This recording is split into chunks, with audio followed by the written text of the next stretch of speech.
India, امریکہ اور برطانیہ سے تعلق رکھنے والے 30 سے زیادہ لوگ کام کرتے ہیں، جن کی خدمات فری لانسر ویب سائٹ کی مدد سے حاصل کی گئیں۔ ان میں لاہور کے فرحان بھی شامل ہیں۔ تاہم کیون نے اس کی خبر میں غلطی کی ذمہ داری برطانیہ میں موجود ٹیم کے اراکین پر عائد کی۔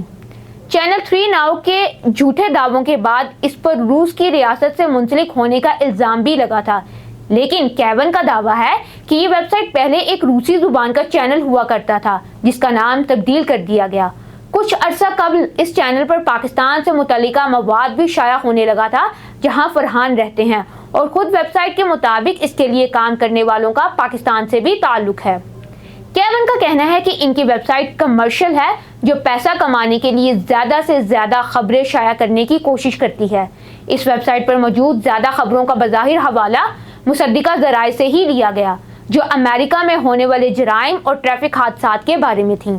تاہم ویب سائٹ نے ساؤتھ پورٹ کے حملہ آور سمیت ڈونلڈ ٹرمپ کو قتل کرنے کی کوشش کرنے والے شخص کے بارے میں بھی غلط اور جھوٹی معلومات شائع کی ہیں۔ ساؤتھ پورٹ کی خبر شائع کرنے کے بعد کیون کے مطابق ویب سائٹ کا یوٹیوب چینل اور متعدد فیس بک پیج بھی سسپینڈ ہو چکے ہیں، تاہم ایکس اکاؤنٹ ابھی تک فعال ہے۔ کیون کا کہنا ہے کہ ساؤتھ پورٹ واقعے کے بعد ہنگاموں اور سوشل میڈیا پر آنے والے طوفان کی ذمہ داری صرف ایک چھوٹے سے ایکس اکاؤنٹ پر عائد نہیں کی جا سکتی۔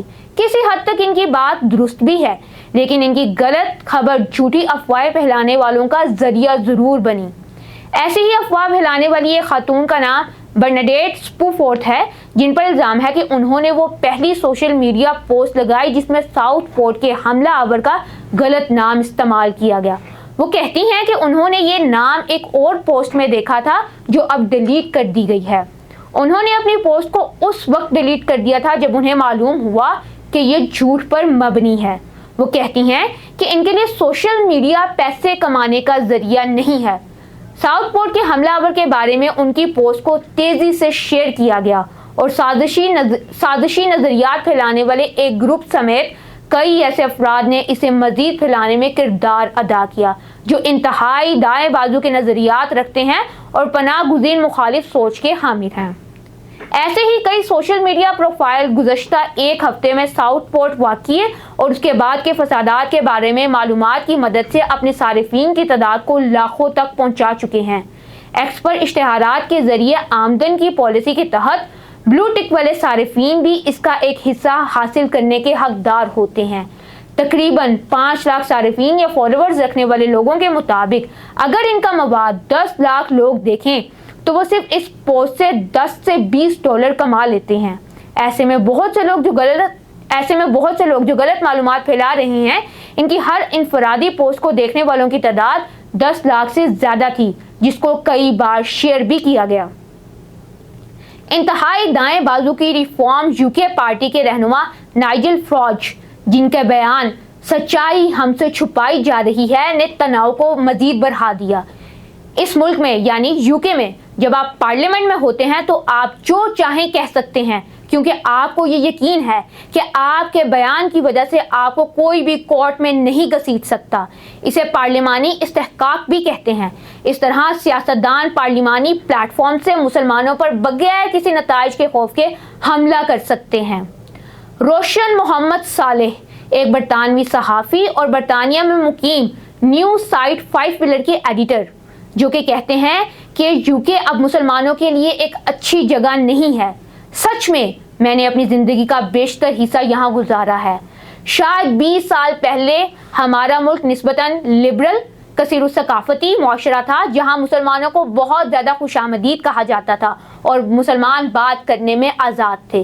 لیکن اب ہم فرانسیسی ماڈل کی طرح ایک سخت سیکولرزم کی طرف بڑھ رہے ہیں، جہاں مسلمانوں کے لیے اظہار خیال کی گنجائش روز بروز کم ہوتی جا رہی ہے۔ ساؤتھ پورٹ میں 3 لڑکیوں کی ہلاکت کے بعد مرسی سائڈ پر ہونے والے فسادات کے بعد پولیس نے 14 مردوں اور لڑکوں کی تصاویر شائع کی ہیں جن سے وہ بات کرنا چاہتے ہیں۔ اس واقعے کے بعد south port, Liverpool city centre اور والٹن کے ساتھ ساتھ برطانیہ بھر کے دیگر قصبوں اور شہروں میں پرتشدد انتشار پھوٹ پڑا۔ اس واقعے کے بعد south port, Liverpool city centre اور والٹن کے ساتھ ساتھ برطانیہ بھر کے دیگر قصبوں اور شہروں میں پرتشدد انتشار پھوٹ پڑا، جس سے افسران زخمی ہوئے اور بڑے پیمانے پر نقصان ہوا۔ مرسیسائیڈ پولیس نے کہا کہ یہ اہم ہے جو سی سی ٹی وی فوٹیج کی تصاویر میں دکھائی دے رہی ہیں وہ جلد سے جلد خود کو منظر عام پر لائیں اور جو بھی ان کو پہچانتا ہے ان سے پولیس سے رابطہ کرنے کی جلد سے جلد اپیل کی ہے۔ 5 اگست کو برطانیہ کے مانچسٹر میں مسلم مخالف نفرت انگیز جرم میں ایک شخص نے کٹائی کی مشین سے ایک جوڑے پر حملہ کر دیا۔ مقامی پولیس کے مطابق مشتبہ شخص، جس کی عمر 30 سال کے درمیان میں ہے، کو گرفتار کر لیا گیا اور وہ موجودہ ٹائم میں زیر حراست ہے۔ برطانیہ میں اسلامو فوبیا بڑھتا جا رہا ہے اور مسلمانوں کی زندگی روز بروز وہاں پر تنگ ہوتی جا رہی ہے۔ مسلمانوں کو اپنی ڈیلی لائف گزارنے میں کافی دقت کا سامنا کرنا پڑ رہا ہے اور ان کی زندگی کافی مشکلات کا شکار ہے۔ ایلون مسک نے برطانیہ کے پرائم منسٹر اسٹار کیمر پر تنقید کرتے ہوئے کہا کہ انہیں ان سارے واقعات پر جو ہنگامے پھوٹ پڑے ہیں اس پر استعفیٰ دے دینا چاہیے اور اپنی ناکامی کو قبول کرنا چاہیے۔